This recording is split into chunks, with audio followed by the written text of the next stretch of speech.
Hi Jim, I hope you are doing well when you receive this video message. The reason for this message is that I just wanted to touch base and discuss the difficulties that you've been having regarding your treatment order. I just wanted to stress the importance of following the treatment order. As you already know, your imprisonment was suspended as long as you follow it. However, I think it's more productive to think about the treatment order as really being designed to help you, like with building your skills and adjusting to life better once the treatment order concludes. This brings me to what I wanted to discuss, which is what we can do to help you through the difficulties that you've been facing with following the treatment order. The treatment order is really for your own benefit, so if any part of it is unsuitable for you, or if you need some assistance to follow it, the court can make any reasonable adjustments so that you're better able to meet its requirements, with the hope that you'll ultimately gain more from this experience. In this video, I'll discuss some recommendations for you regarding the difficulties that you've been having. These are just recommendations, so if you disagree with any of them or you don't think that they would improve things for you, we don't have to follow through with them. I just wanted to talk about the DBT sessions that you've been attending. I understand that you've attended all of them but have had to leave early for most of them because the other attendees' trauma and stories can be quite upsetting for you, which I understand given your own trauma in the past. You find that these sessions helpful, so I think you should continue attending them. My first suggestion for you would be to talk to your counselor about the way in which they are run. I think you'll find that the other participants talking about their own upsetting experience is actually part of the therapy, and hopefully you'll be able to see things differently and be able to manage your anxiety a little bit better.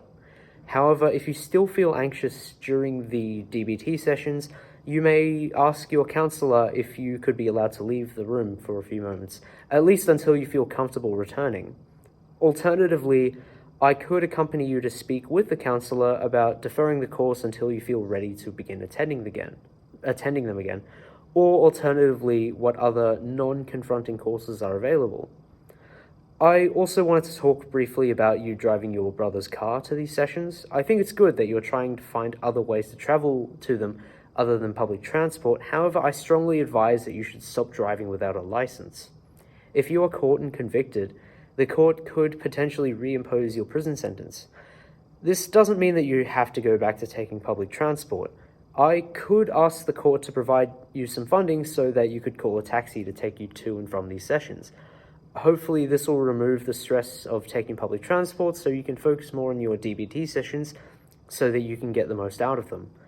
However, to request this support, I must give full disclosure to the court, which includes that you've been driving without a license. However, I do not believe that you will suffer any repercussions for this. But to make this disclosure, I must have your consent. I also wanted to discuss your vocational training program. I understand that you've had some difficulty with the coursework and are worried that the instructors would judge you if you talk to them. I think you're being a bit harsh on yourself. You're working very hard to improve your situation, and I believe you're making meaningful progress. If you're hesitant to speak with your instructors, I could accompany you to speak with them about the difficulties that you've been having with your coursework. Hopefully afterwards you'll be a bit more comfortable talking with them, and they can find ways to help you through your coursework. Finally, I just wanted to discuss the medication that you've been prescribed. I understand that they give you quite severe headaches and they don't really work for you. I think it's important that you work with your psychiatrist on this, as they are the one responsible for writing up your medication regime. I think you should bring this up with them. If you discuss your medication with your psychiatrist, they may be able to reduce your dosage or prescribe an alternative medication which has milder side effects. However, regardless of whether your psychiatrist changes your prescription or not, it is still very important that you follow it closely. You said before that you don't think that the medication is necessary as the hallucinations only affect you, not other people. I think it's good that you're thinking about the people around you, but the requirement to take the medication as part of the treatment order is really for your own benefit. I understand it can be quite strange to be ordered to take a medication that you don't feel is necessary, but I think the court's reasoning is that hallucinations may interfere with things such as work or relationships. I think that even if your psychiatrist doesn't change your prescription, you should still take your medication as you will benefit from it.